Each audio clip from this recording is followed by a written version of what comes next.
We finally got to see what Dillon Gabriel looks like in a real live game playing for the Cleveland Browns. Let's break down the film and take a look at exactly how he looked. But before we do that, only 2.1% of viewers are subscribed to the channel. So if you are not subscribed, please take a second, hit that subscribe button. But let's hop into the film, starting off with this first throw of the day where he steps up and throws to the backside safety, making a really good find. First of all, what the Cleveland Browns are going to love is how Dillon Gabriel is going to stay on his line the entire way. He's going to drop straight back, and then he's going to step straight back up in the pocket. Talking about what this play actually is, we're going to set up a flood to the top of the screen. This receiver is going to go in motion here, and then he's going to go on a deep out. We already have our go route from our X wide receiver, and then we're going to bring in another wide receiver across the other side of the field. The way that Dillon Gabriel is going to be reading this is we are going to be peeking this receiver here just to check, is he going to be wide open deep down the field? But what we are really reading is if it's man coverage, where you're going to take a look at the cornerback / defender in this area. If he steps up and takes a drag, we'll throw it over his head. If he drops back and takes the out route, we're just going to check it down to the drag route. If it's man coverage, which this looks like it's going to be, we are going to hope that either our out route is going to beat his man right here and break out quick, and we can throw that, or the drag route is going to get open across the entire field. But none of that is actually going to work out for Dillon Gabriel. So what he's going to have to do is he's going to have to start reading the back side of the play. And on the back side, he's going to have this tight end breaking over the middle. What's so hard about this is it's going to take a long time for that to develop. But he is able to, like I said, drop straight back on his line, step straight up. And what I love is right here, he's able to identify the fact that this linebacker is going to step up, and he is going and he's looking down at this drag route right here. And what that does is there are now two defenders looking at this drag route, and Gabriel identifies that neither one of those guys are looking at this tight end. He's going to dart him right over the middle. Great play by Dillon Gabriel. Now our next play here, we are just going to get a quick little out route to the top, but this is a super accurate pass.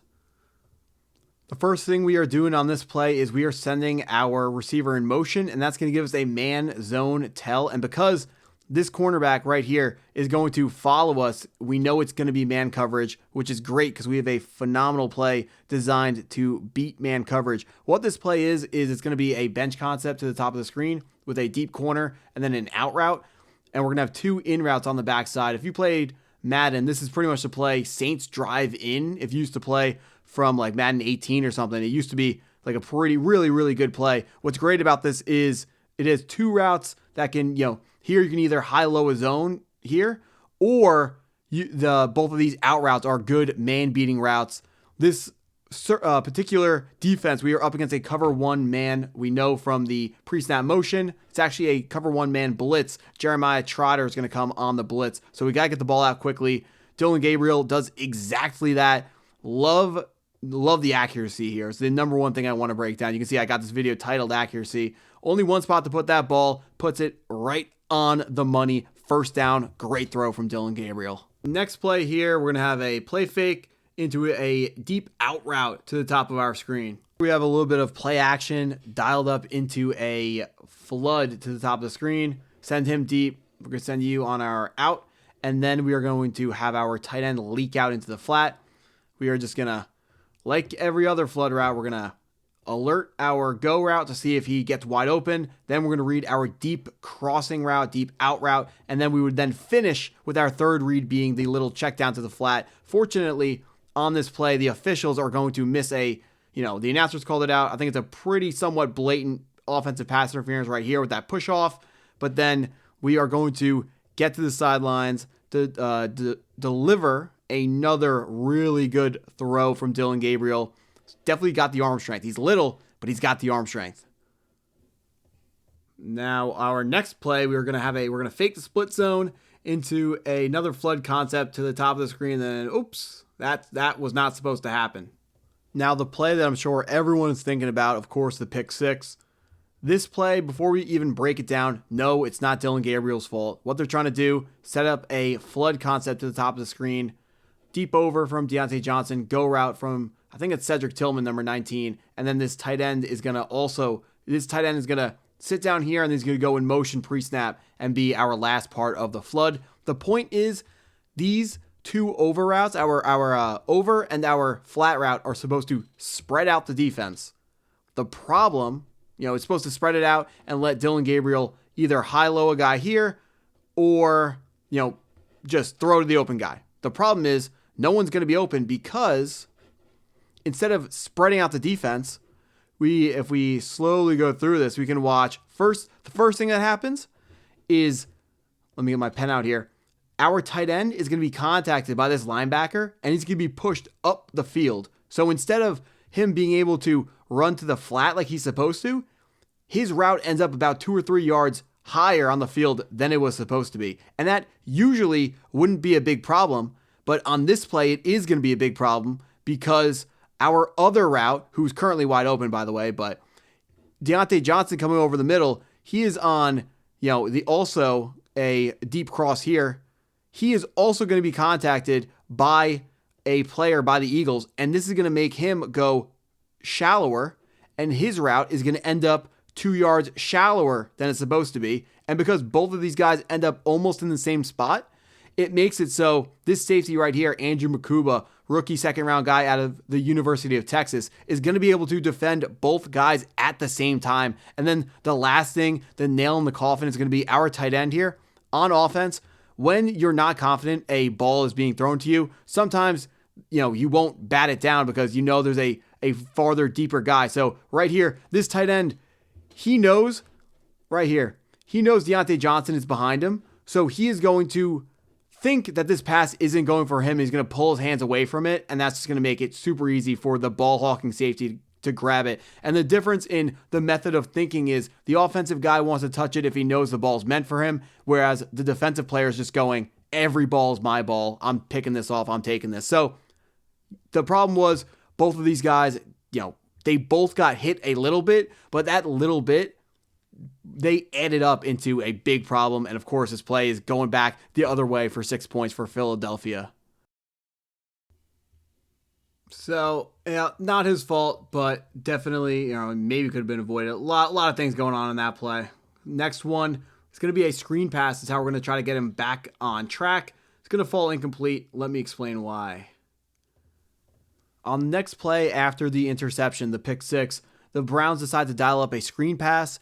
But the reason why this video the reason why this play is in this video is because it highlights a weakness of Dillon Gabriel. And the fact is, he's super short. So when he has an offensive lineman in front of his wide receiver that he's trying to throw to, he has to go and lob it over him, which is something that you see kind of all the time in the NFL. But the problem is, when you are the height that Dillon Gabriel is, which is about 5'9", 5'10", you have to lob that up that much higher. And when you have to lob it up higher, it gives defenders more time to get it, or it's a lot harder to throw. And in this case, it was too hard to throw and the ball wasn't accurate. So that's just Dillon Gabriel. He can't help it. He's still a good quarterback, but the height is going to hurt him in the NFL. So we just watch this one back one more time. Play fake. Tried to get over Dwan Jones. Not going to be completed. This next one, this one hurts to watch every single time. Hurt to watch live. Hurts to watch now.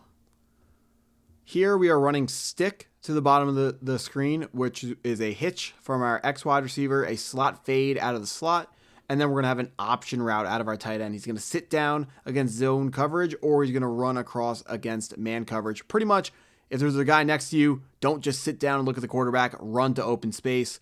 The thing we got to take a look at on this play is Dillon Gabriel is going to get absolutely destroyed because he is not aware that there is a almost free rusher who has burnt Dwan Jones, their starting left tackle, here off the left side of the field. The problem here, his pocket presence is better than Shedeur Sanders's, and it's pretty good, but he's got to feel this guy coming at least a little bit. Good thing he didn't drop the ball, but this hit, I cringe every single time I watch it. We watch his head looking, reading the right side of the field, just gets it around the left side, sees, maybe he sees it at the last second, but when you are as light as Dillon Gabriel is, you cannot survive in the NFL taking hits like this. He absolutely has to do everything in his power to minimize taking hits like that. Couple bad plays, but Dillon Gabriel is going to finish this video off with a good read and nice play. Now here, what we're going to have dialed up on our play side here, we're going to have a curl flat concept between that receiver and our running back. And then we're going to have another deeper curl back here. But Dillon Gabriel is going to look to the backside on this play for a little high-low concept. What we are doing is we're going to be reading linebacker Smile Munden right here. That's actually a bad circle. If he drops back to the dig, we are going to check it down to our curl route. But what he's going to do is he's going to stick on this curl route, and Dillon Gabriel is going to deliver a fantastic pass back to that dig. What I really love about this guy is short, but he's fearless in the pocket. There's a reason why he was drafted in the 3rd round. This guy's playing quarterback at a pretty high level. He's fearless in the pocket. Just got to give him so much credit for that. Some good, or a lot of good, couple bad things for Dillon Gabriel. I know everyone's thinking of the question, who played better, Shedeur Sanders or Dillon Gabriel? If you had to ask me, I would say Shedeur Sanders played a little bit better than Dillon Gabriel, but I was pleasantly surprised out of what I saw from this player. Excited to see how the rest of this Cleveland Browns quarterback competition plays out. But if you enjoyed the video, please hit the like button, hit the subscribe button if you're new, and thanks for watching.